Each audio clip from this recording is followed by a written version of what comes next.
Bismillahirrahmanirrahim. Binavê Xwedaya Rehman û Rahîm.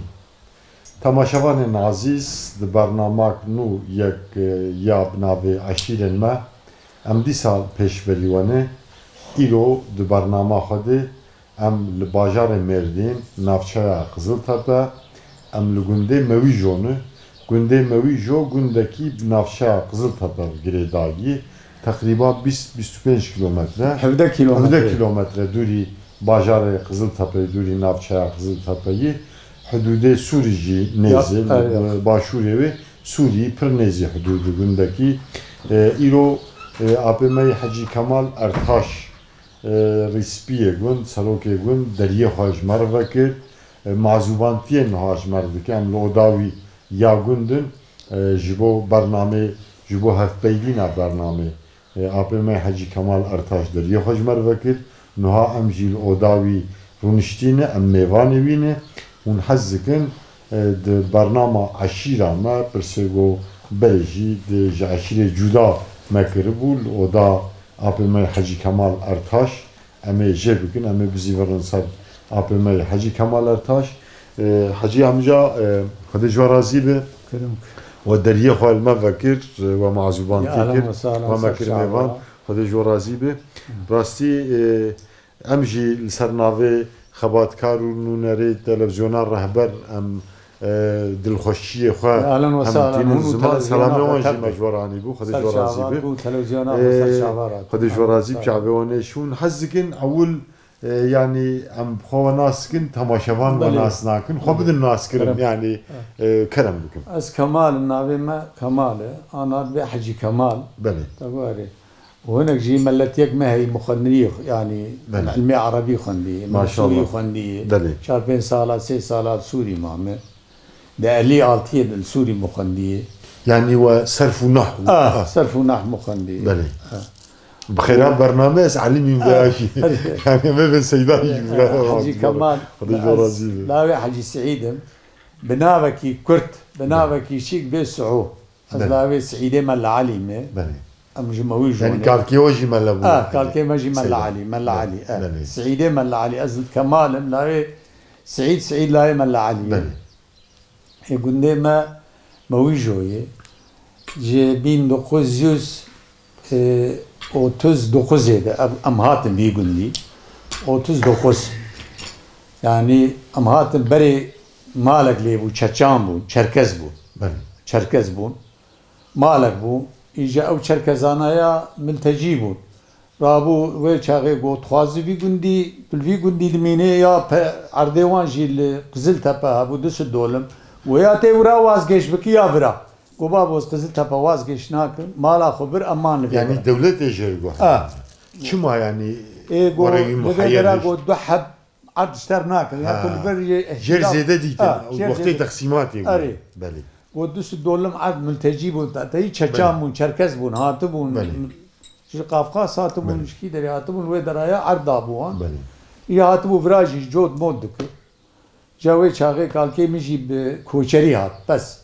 Abudî wê çaxê heywan habû pez hebû li vê dera konê xwe li vê dera vekir bîrek kola bû rabû kalkê me ew bîra jê kirî jê perê wê dayê û ma li vê dera 1942 de kalkê min çû rehmetê rehma Xwedê û em li vê dera man aîla me ji wan re dibêjin mala ferman em necarî ne eşî kîkan e qebîl necarî ne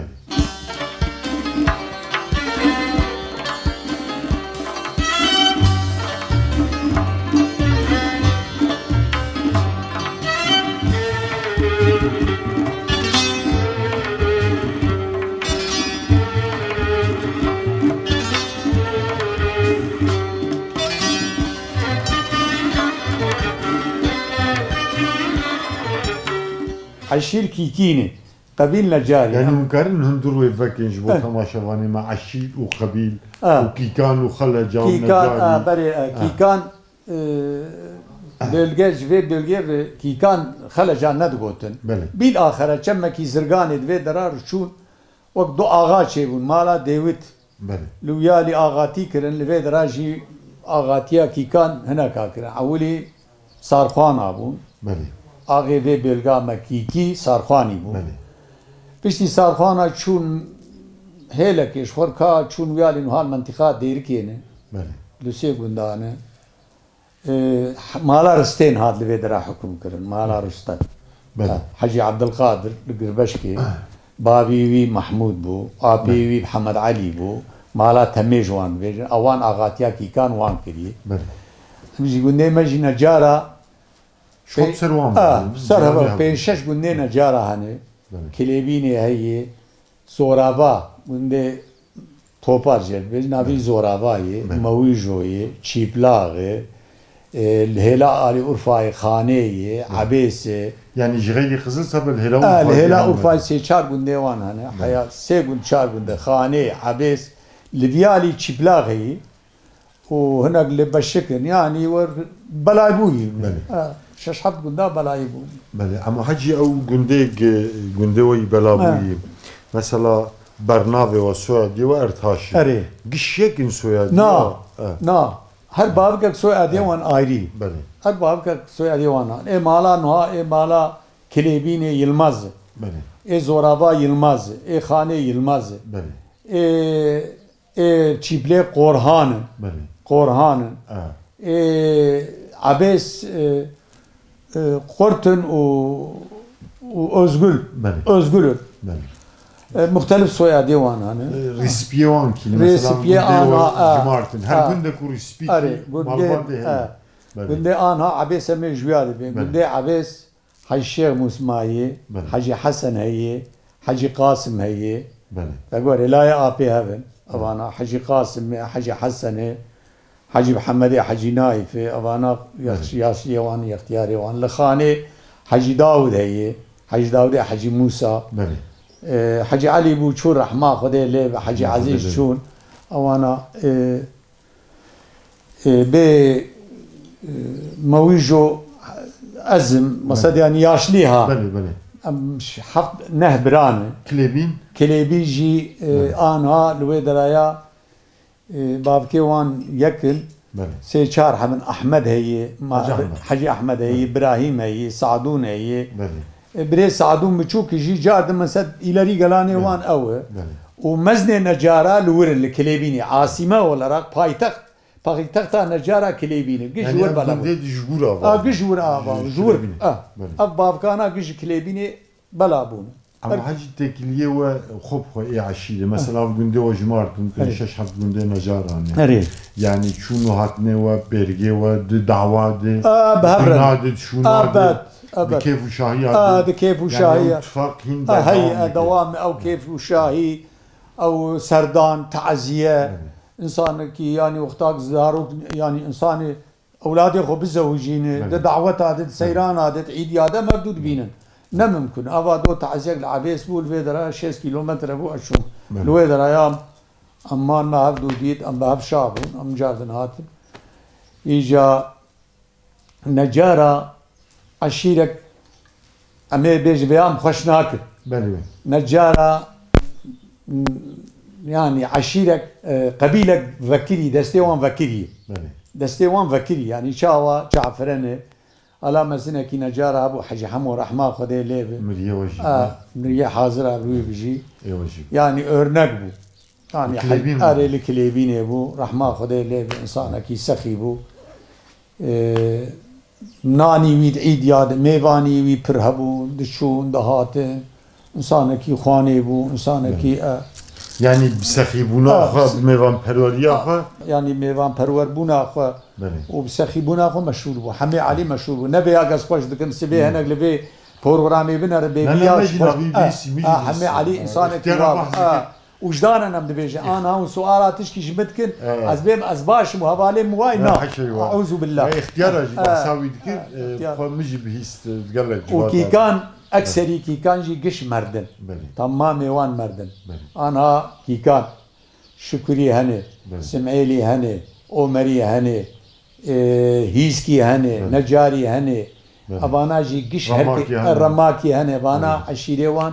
قبيلي وان انساني وان خواني قش مسافر پرونن انساني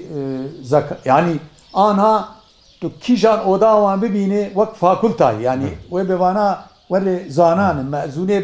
بشفا کلتان او دو برید گرن نا او دا نما yani cemma jina نما جمع جی نما تو امی مگوار جی مگو پروگرام مشه کرن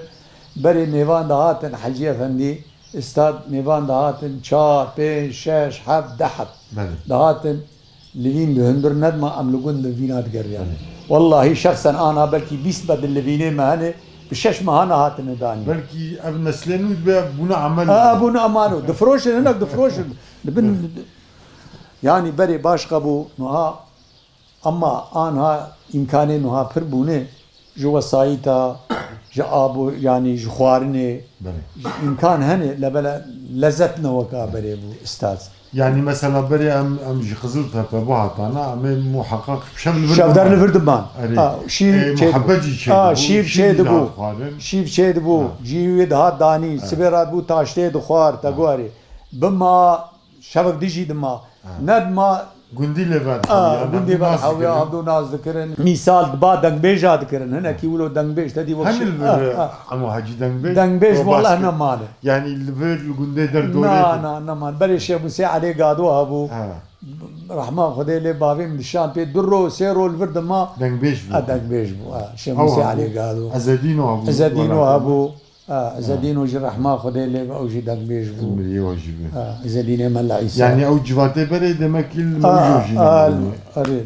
نو ودا نما انا هركس لما لا خو وجم زاربي خو وجم فلان اي ده يلده فلان شاد انسان داغر او باشقه لبلا نوك لزتا بري نوك چيكا بري ميباني تبها تايا تغوري تو پێکێ خۆش دەبوو پێکێ خۆش دەبوو ئاات بێ ئەمە زوو زوو ڕابایە بچای ینی زوو زوو ڕابا بچای ینی بەرێ باش خەونها باش بەسا کیکان کرد ئەمە حەجیانی کیکان دپێڕۆگۆ بوو خەرەجاوکان ئەو تەفکیکی بوو تەبدکیکی بوون ینی ئەv عشیرە بەرگامەش هۆگۆ دوون اسماعیل ئاغا ڕەحمە خودێ لێبێ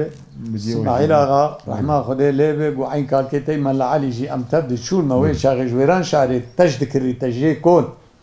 تجي كون العرفه الويران شعر بفروت وام جويده هات حسين قنجوشان قابيت بيشياما وشكون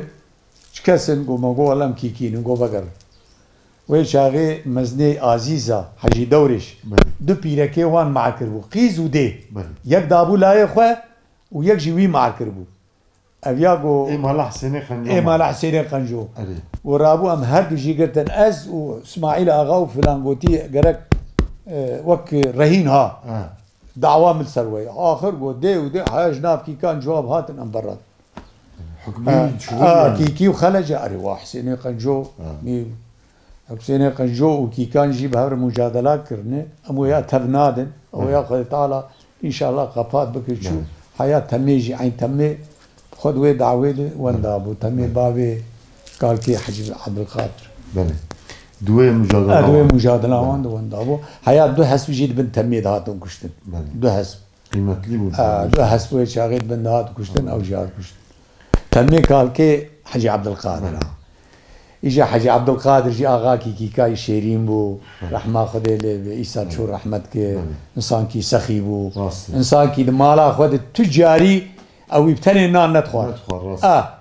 تب اشي خو تم يعني الا انسان ار بخورايا اري والله خدي رحمه عليك خدي جيب جنتك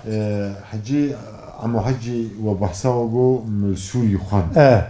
چاوام شو سوري يعني او چا مالاول ور نا مالا من الور بدرايا جبو خوندري ام شو او سيدا شيخ يقل بدرا ملي مبو فقطي ملتي رمضان تكرغو هيدي تبي امي تبدار بابي مش بخاطري ام نجم هو لا زيب بالنظامتين انه هالأورفاية الورش صاغ مال نظامتين مكسليبو مكسي مكسي انا استاذ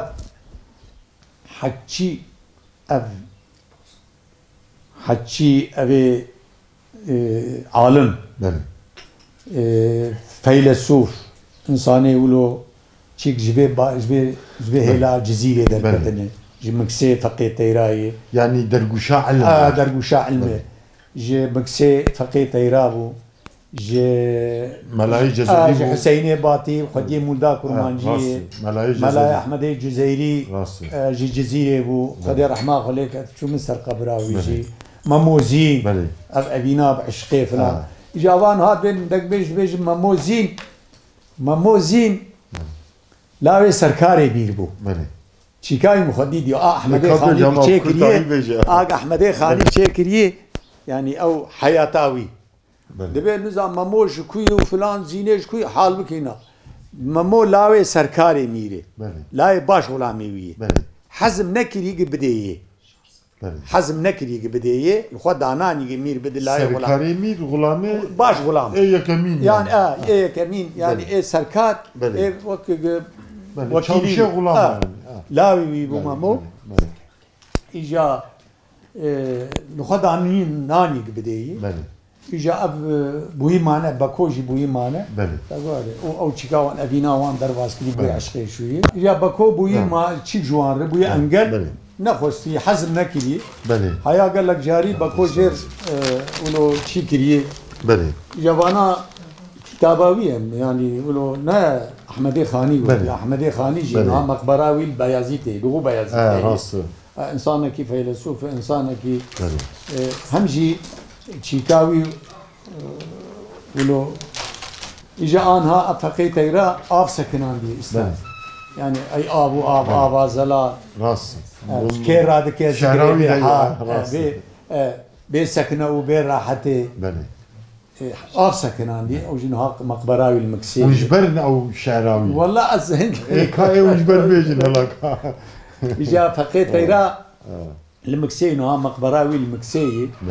وأحمدي خاني البيازيتي حسيني باطي ذاته خديم مولدا كرمانجي يعني أبانا أبش منبعة الميد فرد يعني جبرد الكتير يعني هو بحسام مكسي وملاني زعمتين كل سرويا مكسي هباني جاز بو ويها وي أزوي شون سوري دي سالة الورمان بيد مخوزي اللي آلتيه دي ملوي دراب أو جوش هاي قيد عمري ويوكب أبو وكب يا شيء مدى أنا أو جسال جلول وصرف ونعم ما صرف ونعم خوان دو سالة أمان دبيرا مهات البيرميري خوان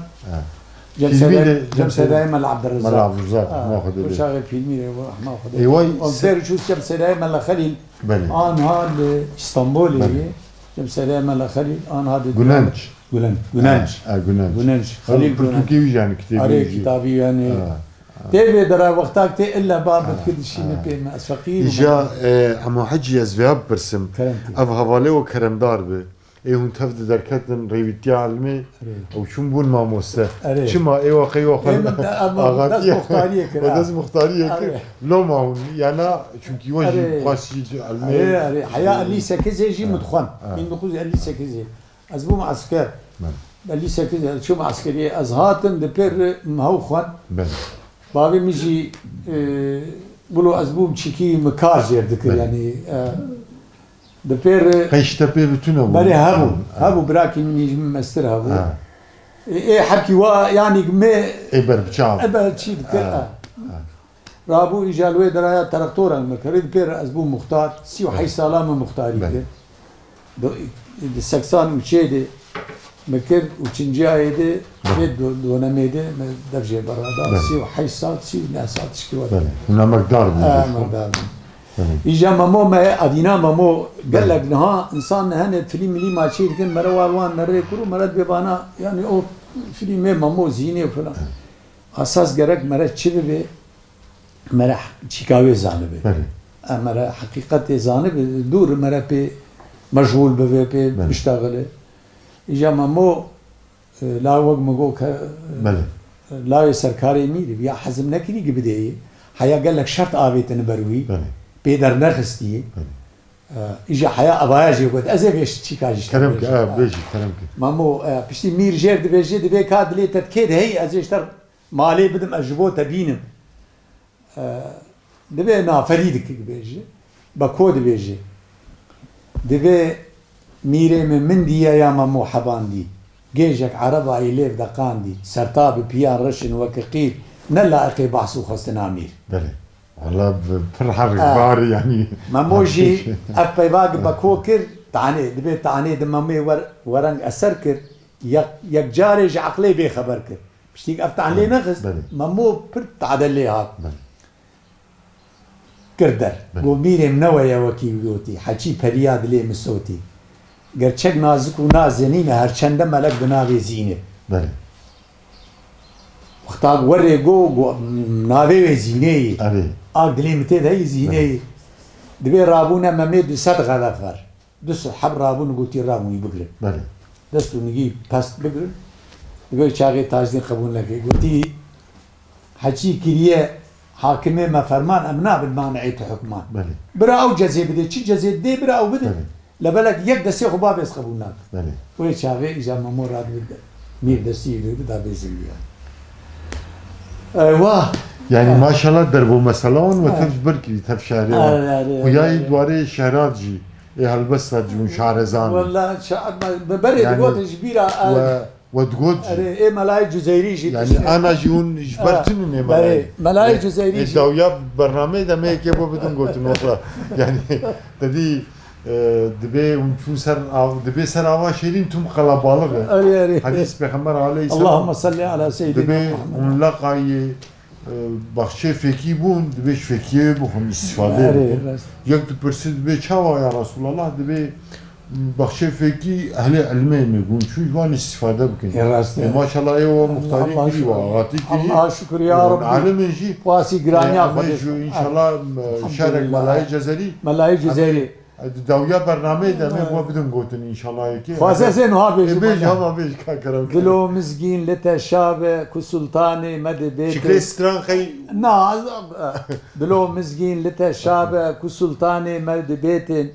جمن باور ك پیغامي سحر مزگين لمن پیدا هرو درد مزن فرقه جگر صوت آتش داد جه صبر نما چندا فرج من دید صبر دا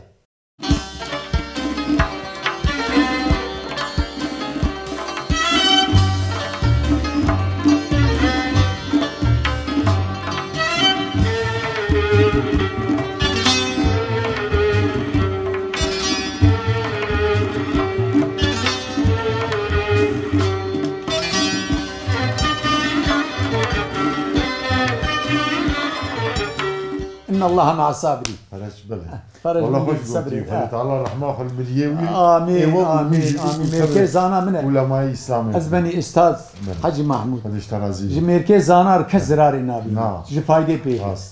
مركز نظام فلاكته. يعني أدبم زانا حيواني عربي. مركز زانا كسك زرار جي نبي. هل الذين يعلمون والذين ما لا يعلمون ما زانا ونزان وكبن يا يعني بيشي مجد بين أمو حجيد بيش زانا بفرسن وجنزانا بترسن إنسان النزان تهليك يعني علم وإلفان بيرها جوالاتي خرج إنسان خرج بلغا خرج مركز زانا زرار جي چناب مركز زانا تجاري زرار چناب جن زانا چه إجا أمو حجي أو علمي قوخندي ونن دخينن يعني بخوده جاوه مجي نامن مذاكرة و يعني جوان جبير نكن ناش بير كرن تنه يالنز الحمد لله آنها چه تشتكي مهلاني جي آداب دنياي جي عرف عادتي جي زانبوني جي ألفيتي جي احتراماج إنسان هذا متدج علمي الآن متدج علمي يعني علم جوربوك خزينة خزينة أري والله خزينة حقيقة جي يعني حضرت علي دبي ونشبكن لعند علم دليل يعني يعني كسي دست عبيتي علمي بوشمان نبوي دنيا خوشي تيد حضرت علي عواكلي واخرتها خوشي تيد عواكلي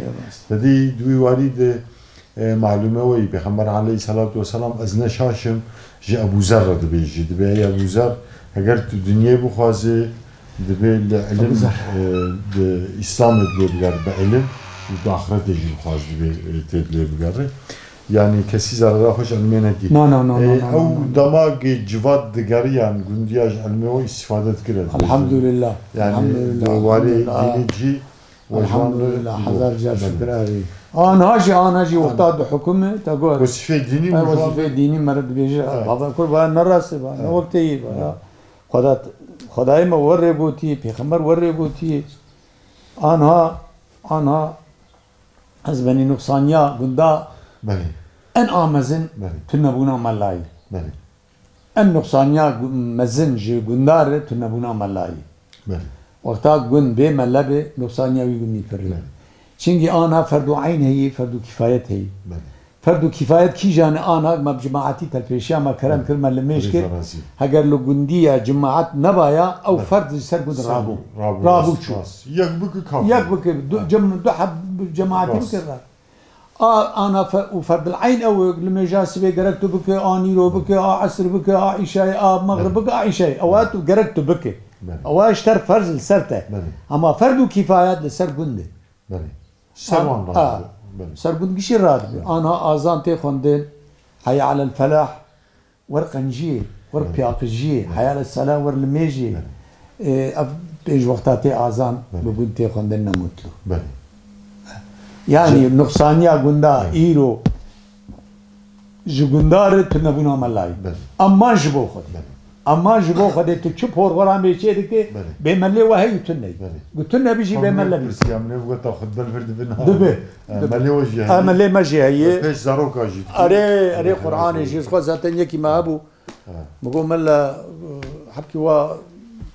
مقول خدين نقاش بو ازي بي چكاش تر مياشلي ورا بله برازيل من تزاروكا بعلم من ادوار الجهات او قسمتي رابو شو يكي دنهات اوليا قوم من تزاروكا بعلم يعني تبع علمين وخندني قلت لا علمين وخندني ازبني امي عاشق جابر بيش شنقي انا تجمر بازي اختياري قندم ياشلي قندم تي ازنج مو بخاص تبي زي بيمود ازي بيم جواري اجا كازي اشترج بو تشي بيبوري الا تي بالجامعه اذان بده امنا لبلا ابزاروكانا قرك بعلم خندني بعلم القراني بعلم الميجي وتمام چه بازارا ملقا يعني عبرين من تيران ملاكي ديجي بك الا في بازاري چه ما عم حاجي يعني ريسبيه قند بزمانك كده ام بيجن پیشکشی قند شواني قند وجا قيامتي وش خو حسابي خو بده عملي خو جري ديوي وحسابي كريه خو جيب دي پیغمبر عليه الصلاه والسلام دبي كلكم راع وكلكم مسؤول عن رعيته دبي دوام حديثه دبي ريسبيه قند سروكي قند دبي قنديه خو مزني عشيره صبري معانا يعني هونجي مسؤول ازبني كا سيدي ملا خليه سيرتي كا ملا احمدي خاني كا ملا جزيلي كا افشعكايا والله ما ازيبي يا بيجي بله كي انا امريكا دبي جفردان النسبة امامي كدين حزب كد مظلوم رابط معين بله حرام لخلقي خروجا لوي ولو كنت جوري ببين جوي بله يعني توبلي ميري بله جي اسلام ميري مزنك لازم راست كسين لازمها جبو شي لازم جبو وي ملتايا جو ظلمي محافظه بك جنباشي محافظه بك يعني وقت شوان كي كلمه خوش دزاوش اري كلكم راع وكلكم مسؤول عن رعيته اجا انا تبي امرياء يعني حرام جيتو بامرياي بك حرام لخلقي خروج علوي ولو كوش جوري ببيني جوي ولو تش زحمتي يجي ببيني جي حرام وقت مزني بك وقت مزني خو بك وقت ياشلي خو بك تشاوا وقتا او انساني حقيقه اشتر بيجي بك اما اشتر بيجي حشا هر دزيه بكو هر شبتي كمالي خركي وانا راسي ديال خداي خو ناس خدای تعالی ادويش جويش صغير حسكي يعني تدي بيشي بين عم حاجي بين خدای تو مالا بي سرميان نك غندي بي سرميان اشياء بي سرميان حقيقه جي بلال يعني تونسان وقت بومبا فلاكات ازبني فلاكات النظام بون فلاكات الجاهل بون نمشترقو چه زرارات چه بيجي نظاميه چه بوي عم حاجي وبسكاد وبحثات تششن اكر تششن وقو مالك لبرهبو لدمك ويور بيراوجي لقزلتها بمحلات هما اوام بو انا نما ناس تششن نما تك انا يك ماي رحمي رياضي اشلر مديري قايم مقام او ماي وكيد ايدك شو يالاوا وشو نجبر قزلتها شو عرف روتن يعني بدي عرض مردوان مش عديوان ابدا وسابي يبك خستغانسي اي منصور يشار ازدمر بو اي وام اي صالح رجابا او باش قرتنا يقوم بنا الشتارن وحياني كم او قش صالح رجب اغا لذيالي قش زيا وزيا يتركوي روجي صالا وي صالح فرودس دولمي يوام ليش شانا قزلت بقش يوام قش ابدا دولما كسي وانا تشيشنستان هات تشيشنستان حربوان والروس هاتن بيدرا ملتجي ولا هنا كاش عين سريشكي عين حياة عين سريشكي او عين سريشكي يجي منتفع يعني أوفا منطقة أوفا ورداوان إيه ما أبغى دين بمخ إيش شجانا خربي بالك إيش شجانا خربي بالك ساري جان بيجي أو شيء شجانا بونا سيوان بونا سادني وان دقول زماني وان جيب ياخد يشتغل نونجاش أريوا يعني بزماني تشجعني زماني خد نب زماني يعني وقتها بهبرد بيم زماني خد بيم قل لك كذا باناجي بهبرد زماني خد بيم وتقول برمير بون جسالة تقول برمير بون يعني اختيارها بحث كده لا ميربون أول جسالة أنا أبو يعني حاجي قندي دور مويجو كي جان قبيلة مثلا قندي در دورا بانو هالجمع باش ما بلي هي كوسكانه مرقي وان السوري جي كرانه مالك تاني البراهي قربل مثلا هي قربل دوري او عمركيني ويالي زي او خلجين وانا كي كان نبي درايا باي كوسكانه بلي انا مزني وانجي حجي حسين احمد حجي احمد حجي حسين ومزني وانا ياشلي وانا والبيد رابع علي خان يعني حرم رش وجبع علي خان يعني او علي خان يجي جفرنا وجي يعني او جي اللي خربي بالك جي بي هامدي كيني او جي عشير باب اليمن ملحو او جي بين انبرنا كيني با او جيراني ما نسوي ملي نيجي كي معنا زورابا قصر جران قلنا كي بنيام ميردين كنا جنب كيري بنيام ميردين بنيام ميردين او انا جورها كنا قصر جراني او قصر جراني جيراني ما بالنسبه بلي علاقه هو خوشنا شنو هاد نامه بسرعه يعني هو بربريه عشيره نمانه نا ان شاء الله نمانو خدي تعالى ان شاء الله ويجي دريج نكم خوتا تدي بر دجمناي سالا دوام دكرو شنو هاتن تنبو دريا درواسد بون ويا نمايد اوارو جهاني بارشك شبو بوناس واينه عشيتا البدر نيجي منه والله بامجي كرن هدو جياجي بام امشون سلحاوان شكرن موا فرقينا شكرن هباتن يا مو او سنه وركي وانا بالجميل او جاتو يا مو تعالى ان شاء الله وجهن كار بهرنك هو دعوه شو بيستو حيس على دوام اما سلسل هشون نافدن يعني اري ولا شيء نجاني وحاضر يعني تدي بخمر عليه السلام اللهم صل على سيدنا معلومه ويجي دبي جور تشكي بيجم دبي جلماجي وجروجيه وجوان عبادته هندكم بخيرتري صحابه بين بيج يا رسول الله دبي هم نابنا انسان تشيكن يعني السلحيد نابنا عند دائم بكن قائم بكن دبي جور جوانا يشي راس الصلح وسيد الاحكام يعني سيدي هتشتي منزل سيد معناه منزل يعني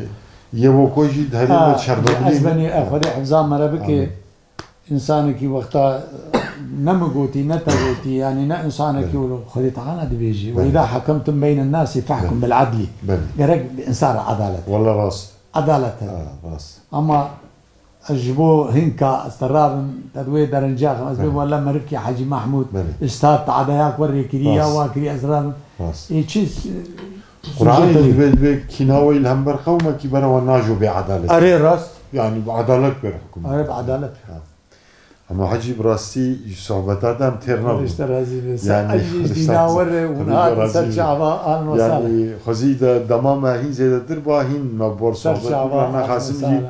اف هالبستيك وجبر كربون پر بالا مكشاند از باورم بالا تماشاوان اجي كشاند به ان شاء الله جزري وفقيه ايران وملاي باتي وجمر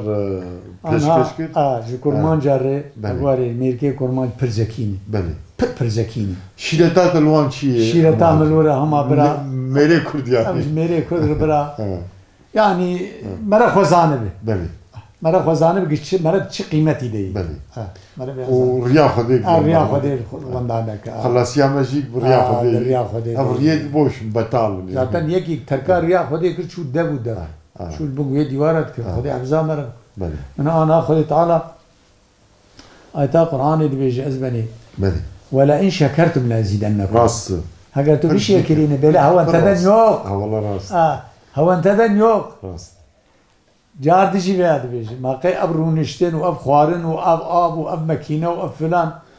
ثم لا تسألن يومئذ عن النعيم ما قي أزي السؤال نكم جميل نعمتك مدايوة أنا قالت بيرا مرد بي لا كرمان بيرا بيا نبخب هما تلاقي فلان كسم أزلاي فلان كسم أزي وابكم تنا عد راس كي تنا تشيا شكريا وخداي خد بيرا خد بينيا الله هب شنيا عرض شكريا عزمان شكريا تشيا شكريا چب شكريا آب شكريا بعد شكريا شبانا صانع خداي ما حجي ام قال لك يا اهلا وسهلا جبر حياه بيت الخشيه خو بيروزيه خو سباسيه خو بيشكش استغفر الله سمنا في تلفزيون رهبر ونونر وخبر يا اهلا وسهلا تو تلفزيون ابو تبدي الخشيه خو سباسيه خو بيشكش يوتكن حقيقه يعني صحبتا و امترنا بون بس ام هاتن داويا برنامج خو دماج بو ازبي اجيبج كرم كرمان جاره كرمك شيرازي لنا فرصة كيشا علما عشقي ملاتا بري أوجان حافظ بك في مشقي لكن مكراسك دي نورو شبقك تيدا ديبايكي كرمانجي راشان دي جزيرة دا أبي شعراز مال أحمد الجزيري دستيو زماني ورقوات قال لك خش بو باكيج كرمانج كرمانج زكيني يعني درمانيان قوتي ابد درمانيان پیشکش کیه خدای رحمه خون سیدای جزائري كاري والله بله تماشاوان هجا ام الجندي مويجو بنافشا قزل طبق دايي ام میوانه اپی خوی حجی کمال ارتاشن راستی صحبتای ام ترنا بو نزبهورم اونجی ترنا بو لبله دماج و معطل وقتاند بداوی بو جبروی امشی برنامه خالویره بداوی دکن حتی هف گیشتنا برنامه کیده تنگی و تعلیه نبینن هر شاد و بختوار بن امانتی خدا بن السلام علیکم و رحمت الله و برکاته